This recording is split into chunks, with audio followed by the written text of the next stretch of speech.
पर जी माता पिता और जीवन साथी दोनों ही महत्वपूर्ण हैं। माता पिता का ऋण हम उतार नहीं सकते और जीवन साथी के साथ जीवन व्यतीत करना सांसारिक नियम है। हमें किसके प्रति अपने कर्तव्यों का दायित्व निभाना चाहिए? दोनों के प्रति निर्वाह करना चाहिए, क्योंकि पति भगवान का स्वरूप माना गया है। और मातृदेवो भव पितृदेवो भव, वेद ऐसा कहते हैं। माता पिता साक्षात भगवान के स्वरूप हैं और पति भी भगवान का स्वरूप है, इसलिए हमें दोनों की सेवा करनी चाहिए। वो नरकगामी पुत्र होते हैं जो अपने माता पिता को दंड देते हैं, मारते हैं, पीटते हैं, गाली देते हैं, उनकी सेवा नहीं करते, वो आगे चलकर बड़ी दुर्गति को प्राप्त होंगे। माता पिता बहुत करुणा करके भगवान सेवा का अवसर देते हैं। तो ऐसा सौभाग्य उस पुत्र या पुत्री को माता पिता बिस्तर में ही शौच कर दें और हम उनके बिस्तर साफ करें, कपड़े साफ करें, जैसे हम कर देते थे तो वो करते थे ना, ऐसे हम अब उनकी सेवा करें।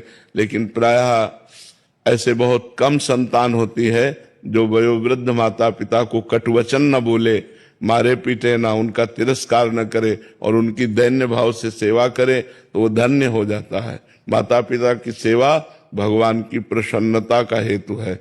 जो अपने माता पिता की सेवा करते हैं, इसी से भगवान प्रसन्न हो जाते हैं।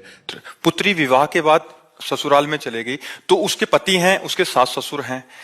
अभी पुत्र का तो जिम्मेदारी, प्रथम जिम्मेदारी है ही अपने माता पिता लेकिन यदि पुत्र तिरस्कार कर दे तो पुत्र और पुत्री दोनों उनके ही तो अंश हैं, तो फिर पुत्री का कर्तव्य है कि वो अपने ससुराल पक्ष को अनुकूल करके अपने माता पिता की सेवा करे।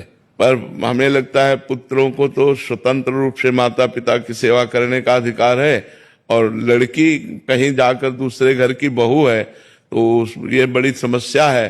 पर अधिकार उसका भी है कि अपने माता पिता की सेवा करके अपने कुल को पावन करे, अधिकार है। पर समस्या ये है कि मान लो पति कह दे कि हम अपने घर में नहीं रखेंगे। जी महाराज जी, बहुत सारी परिस्थितियां समस्या है, वो पराधीन है।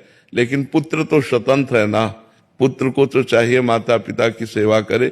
अब लड़की पूर्ण रूप से तो नहीं सेवा कर पाएगी, क्योंकि जब घर में नहीं रखने देंगे तो वो क्या कर सकती है, और जाके कर नहीं सकती क्योंकि यहाँ हाँ वही बात है, उसकी तो परतंत्रता है। पर यदि ऐसा सौभाग्य हो तो करना